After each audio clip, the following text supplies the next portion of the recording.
Lieutenant general retired Faiz Hamid के खिलाफ court martial की कार्रवाई शुरू। Lieutenant general retired Faiz Hamid को फौजी तहवील में ले लिया गया। टॉप सिटी केस में सुप्रीम कोर्ट फैसले पर अमल दरामद करके मुकम्मल छानबीन की गई। टॉप सिटी केस में शिकायत का जायजा लिया गया। मुकम्मल तहकीकात की रोशनी में lieutenant general retired Faiz Hamid के खिलाफ मुनासिब कार्रवाई का आगाज किया गया। रिटायरमेंट के बाद भी lieutenant general retired Faiz Hamid Pakistan army act की खिलाफ वर्जी के मुर्तकिब करार पाए। फील्ड जनरल कोर्ट मार्शल का अमल शुरू कर दिया गया। ISPR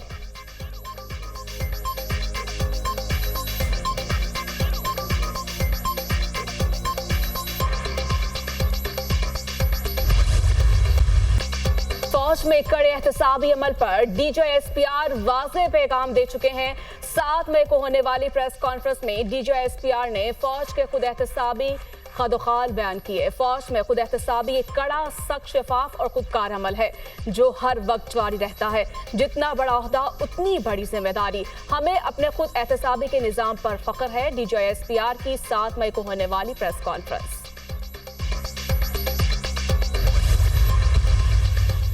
आज की कार्रवाई से पैगाम बड़ा क्लियर है। जो भी आईन और कानून के खिलाफ चलेगा उसका एहतसाब होगा। पाक फौज ने एक अहम कदम उठाया है। फौज के अंदर कड़ा एहतसाब का निज़ाम मौजूद है।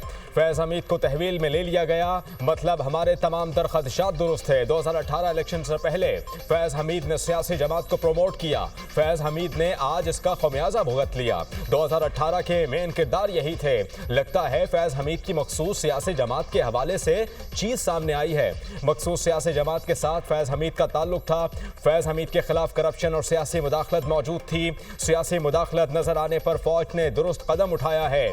पाकिस्तान की सालमियत के खिलाफ मुहिम चलाना मुनासिब नहीं है। 9 मई को मुल्क की सालमियत पर हमले किए गए। वजीर इत्तलात अता तारड़ की दुनिया न्यूज से गुफ्तगू।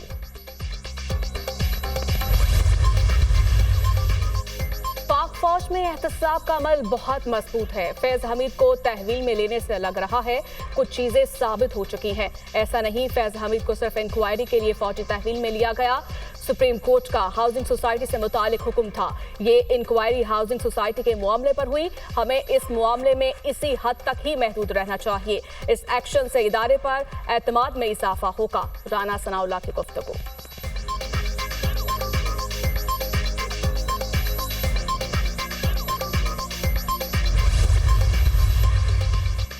देर आए दुरुस्त आए, ये शुरुआत है। अभी बहुत बड़े बुत गिरने हैं। मामला बहुत दूर तक जाएगा।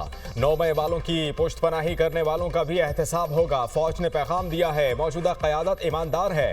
सिपा सालार को मुबारकबाद देता हूँ। जो नामुमकिन था वो भी मुमकिन कर दिखाया। फैज हमीद और तहरीक इंसाफ एक ही नाम है। आने वाले दिनों में बानी PTI और तहरीक इंसाफ जमीन पर लेट जाएंगे। आने वाले दिनों में सब नन्हे मुन्ने काके बन जाएंगे, सब अच्छे बच्चे बन जाएंगे। PTI पहली लिस्ट में होगी। हमें जश्न मनाना चाहिए। पाकिस्तान हकीकी तौर पर तरक्की की तरफ जा रहा है। सेनेटर फैसल वावडा की गुफ्तगू। शवाहिद की बिना पर फैज हमीद की तहवील में लिया गया। फौज के अंदर एहतसाब का निज़ाम मौजूद है। फैज हमीद आर्मी एक्ट की खिलाफ वर्जी करते हुए पाए गए हैं। बानी PTI हुकूमत लाने में फैज हमीद का किरदार था। पीपल्स पार्टी रहनुमा कमर जमान कायरा।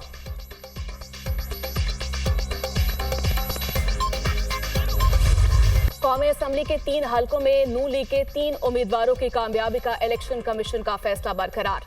सुप्रीम कोर्ट ने लाहौर हाई कोर्ट का फैसला कलअदम करार दे दिया। NA 154, NA 81 और NA 79 में दोबारा गिनती में कामयाब। लीगी अरकान बहाल। अब्दुल रहमान कांजू, अजहर कायूम नाहरा और जुल्फिकार अहमद की लाहौर हाई कोर्ट के फैसले के खिलाफ अपीलें मंजूर। सुप्रीम कोर्ट ने 2-1 की अक्सरियत से फैसला सुना दिया। इलेक्शन कमीशन आईनी इदारा और इज्जत का मुस्तहिक है। जजेस ने इलेक्शन कमीशन के सरबराह और मेंबरान से मुतालिक गैर जरूरी रिमार्क्स दिए। ये तस्लीम शुदा हकीकत है कि 3 हलकों में दोबारा गिनती की दरखास्तें 9 और 10 फरवरी को आ गई थी। 5 अगस्त 2023 को इलेक्शन एक्ट 2017 में तरमीम के जरिए रिटर्निंग ऑफिसर को वोटों की दोबारा गिनती का इख्तियार दिया गया। लाहौर हाई कोर्ट ने इलेक्शन एक्ट में तरमीम को नजरअंदाज किया। इलेक्शन एक्ट की सेक्शन 95(5) के मुताबिक रिटर्निंग ऑफिसर दोबारा गिनती करवा सकता है। सुप्रीम कोर्ट ने केस का 47 सफ़हात पर मुश्तमिल तहरीरी फैसला जारी कर दिया।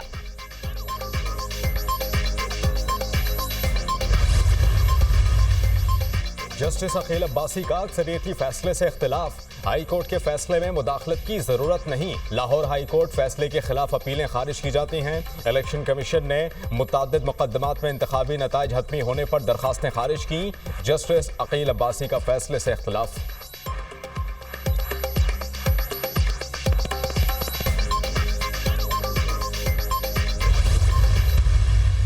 सुप्रीम कोर्ट का जो फैसला आया है उससे हमें बड़ी मायूसी हुई है। उससे इंसाफ का कत्ल हुआ है। हमारे 4 सीटें एक स्ट्रोक के साथ किसी और पार्टी को देने की कोशिश की गई है। रिकाउंटिंग की आड़ में कोशिश की जा रही है कि हमारी जीती हुई सीटें इनको कन्वर्ट किया जाए और उस जीत को डिफीट में तब्दील किया जाए। सुप्रीम कोर्ट को चाहिए था ये बड़े तनाजुर में देखते, इलेक्शन कमीशन के रोल को देखते। तहरीक इंसाफ का सुप्रीम कोर्ट के फैसले पर शदीद तहफ्फुज़ात का इजहार। फैसले को इंसाफ के तकाजों के मुनाफे करार दे दिया। पीटीआई ने अगले चीफ जस्टिस का नोटिफिकेशन जारी करने का मुतालिबा कर दिया। सुप्रीम कोर्ट कानून लीग के एमएनएस की बहाली का फैसला दुरुस्त नहीं है। दोबारा गिनती की आड़ में हमारी जीत को शिकस्त में तब्दील किया जा रहा है।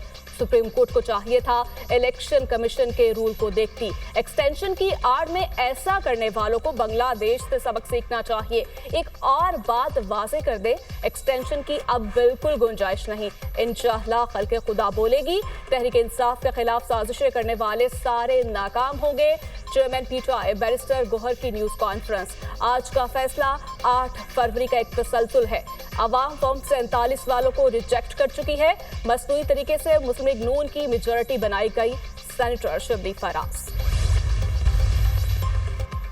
सुप्रीम कोर्ट ने पीपी 133 ननकाना साहब से राना मोहम्मद अरशद को भी बहाल कर दिया। सुप्रीम कोर्ट के फैसले से मुस्लिम लीग नून के उम्मीदवार राना मोहम्मद अरशद कामयाब करार। इलेक्शन कमीशन ने दोबारा गिनती के बाद 9 अप्रैल को राना मोहम्मद अरशद की कामयाबी का नोटिफिकेशन जारी किया था। दोबारा गिनती में राना मोहम्मद अरशद को सुन्नी इत्तेहाद काउंसिल के उम्मीदवार राना आतिफ पर 2400 वोट्स की बरतरी हासिल हुई थी।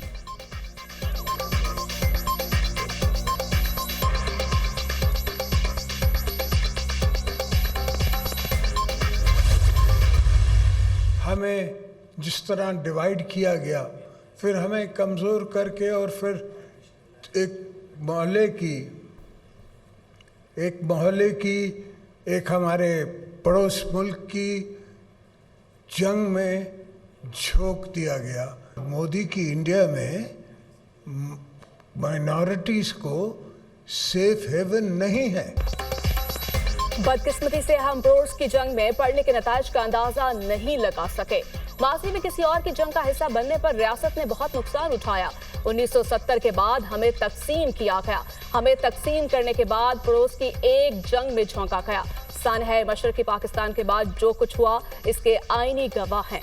आज मोदी के देश में अक़लियतें महफूज नहीं। कायदे आज़म ने भारत में अक़लियतों का मुस्तकबिल देख लिया था। पाकिस्तान हमारा मुल्क है और हमने मिलकर इसे मजबूत और खुशहाल बनाना है। सदर मुमलिकत आसिफ अली जरदारी का अक़लियतों के हवाले से तकरीब से खिताब। पाकिस्तान खप्पे का नारा भी लगाया। माजी का रोना धोना नहीं करना, सीख कर आगे बढ़ना है। मायूसी के अंधेरों को धकेल कर रोशनियों की तरफ जाना है। शबाना रोज मेहनत करेंगे तो पाकिस्तान अजीम मुल्क जरूर बनेगा। नौजवानों को वसाइल मुहैया कर दिए तो नौजवान मुल्क को अजीम ममलिकत बनाएंगे। अगर नौजवानों को चीन जैसे मौके मिलें तो खुशहाली का इनकलाब ला सकते हैं। ज़राअत की पैदावार बढ़ाने के लिए बच्चों को चीन से ट्रेनिंग दिलवाएंगे। नौजवान नस्ल मुल्क की तकदीर बदल सकती है। मेरिट पर 10 लाख बच्चों को स्मार्टफोन्स देंगे। 14 अगस्त को 5 साल इक़्तिसादी बहाली के लिए प्लान पेश करूंगा। वज़ीर आज़म शहबाज शरीफ का तकरीब से खिताब। वज़ीर आज़म ने कॉमनवेल्थ यूथ अलायंस सेक्रेटेरिएट का इफ्तिताह कर दिया।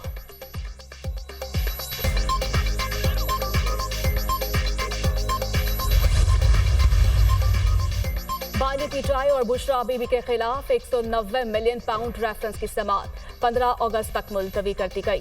नैब के तफ्तीशी ऑफिसर मियां उमर नदीम पर आज भी जुर्हा न हो सकी।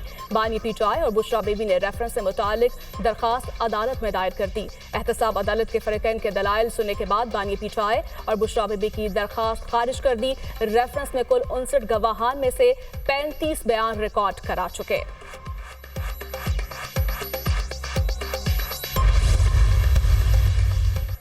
शाहिद खाकान अब्बासी समेत तमाम मुल्जिमान गैर कानूनी भर्तियों के केस में बरी। एहतसाब अदालत का रेफरेंस चेयरमैन नैब को वापस भेजने का हुक्म।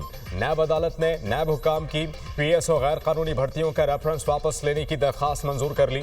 नैब को खत्म करें वरना मुल्क नहीं चलेगा। हमारा किसी से कोई झगड़ा नहीं, ना किसी से कोई कुर्बत है। जो सियासी जमात आइन पर चलेगी हम उसके साथ हैं। अदलिया के निज़ाम को दुरुस्त करने की जरूरत है। सियासी क़यादत, army chief, chief justice Pakistan बैठकर मुल्की मामलात का हल निकालें। शाहिद खाकान अब्बासी की मीडिया टॉक।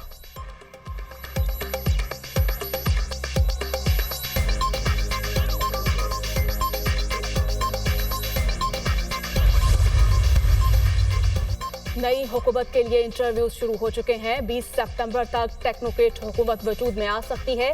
शेख रशीद का दावा, जो कुछ होने जा रहा है वो बहुत बुरा होने जा रहा है। अगस्त और सितंबर के महीने बहुत भारी होंगे। शहबाज शरीफ के पास कोई पावर नहीं, उनकी कोई नहीं सुनता। हुकूमत से कुछ नहीं हो रहा, ये तो सामान बांध रहे हैं। ये लोग $10 नहीं ला सके, मैशियत क्या ठीक करेंगे। 40 दिन का चिल्ला काटा, लेकिन बुशरा बीबी और बानी पीटाई के खिलाफ कोई बयान नहीं दिया। एक ही आदमी से दोस्ती थी, है और रहेगी। कब तक रहेगी अल्लाह को पता है। सरबराह अवामी मुस्लिम लीग की मीडिया टॉक। केटू पर जख्मी होने वाले पाकिस्तानी कोपेमा मुराद सदपारा दम तोड़ गए। कोपेमा की मैयत बजरिया हेलीकॉप्टर स्कर्दू पहुंचा दी गई। अब कब्रिस्तान में सुपुर्द खाक किया जाएगा। आर्मी एविएशन के हेलीकॉप्टर की मदद से रेस्क्यू ऑपरेशन मुकम्मल किया गया। मुराद सदपारा ब्रॉड पीक की मुहिम जोही के दौरान हादसे का शिकार होकर जख्मी हुए थे। मुराद सदपारा 8000 मीटर से बुलंद 4 चोटियां सर कर चुके थे। सदर मुमलिकत और वज़ीर आज़म का कोपेमा मुराद सदपारा की वफात पर अफसोस का इजहार। कोपेमा के शोबे में मुराद सदपारा की खिदमात को खिराज तहसीन। वज़ीर आला पंजाब मरीम नवाज का भी कोपेमा मुराद सदपारा के इंतकाल पर इजहार अफसोस। सोगवार खानदान से इजहार हमदर्दी।